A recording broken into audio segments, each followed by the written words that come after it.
సగం cut చేయాల్సిందేనా? Cut చేయాల్సిందే sir. ఫుల్గా రింగ్ పెడితే బాగుంటుంది కదమ్మా. అవి ఓపెన్ అవ్వాలి కదా సార్. నీ పేరేంటేనా? పవన్ సార్. అవునా? నీ పేరేంటేనా? తేజ ఉన్నట్టు.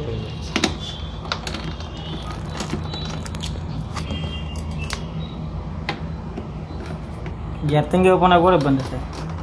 అదే ఇప్పుడు అందుకే అది కూడా నాకు ఒక సగం కారణం ఉంది. అదే ఇప్పుడు శుభ్మ అంటే కొత్తది బిగిస్తున్నాము, దీనికైతే ఎత్తింగ్ బాగుంది అన్నావు కదా. అదే సార్.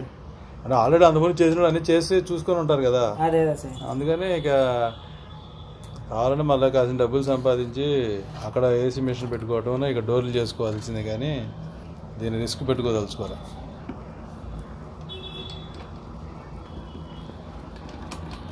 ఇప్పుడే చేసినప్పుడు నా డౌట్ వచ్చింది. ఆ కుర్రాడికి చెప్తే అదేముండదండి, దానివల్ల ప్రాబ్లం ఏం లేదండి అన్నాడు. సహజంగా ఏం ప్రాబ్లం ఉండదు, కానీ దాన్ని క్లారిటీ చేసుకోవాలి మనం. అదే సార్. అవి పెట్టుకోకుండా అన్ని పెట్టితే అట్లా కష్టం.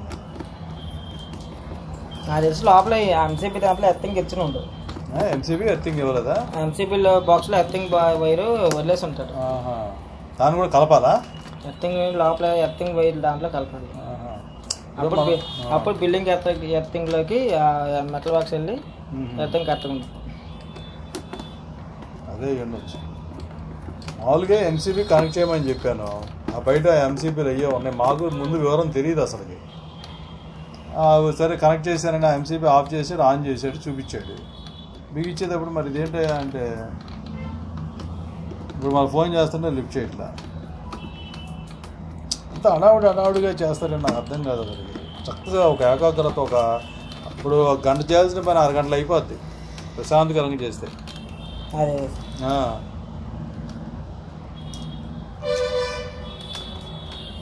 పర్ఫెక్ట్గా నొక్కు. ఇప్పుడు ఒకదాని మీద ఒకటి ఎక్కినట్టుంది.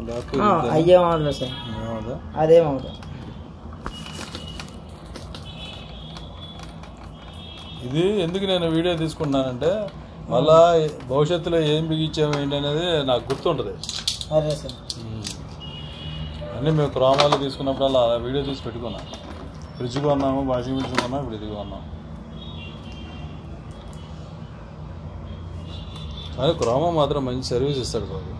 సర్వీస్ బాగుంటుంది, చాలా బాగుంటుంది అసలు, ఏ మాట కామాట.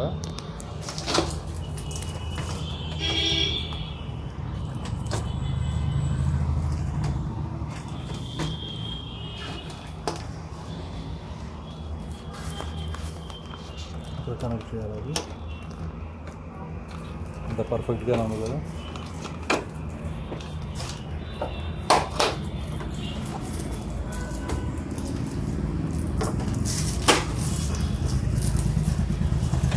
ఇది మరి స్టెబిలైజర్ లేదు బా, పర్లేదుగా ప్రస్తుతానికి కదా, పర్లేదా?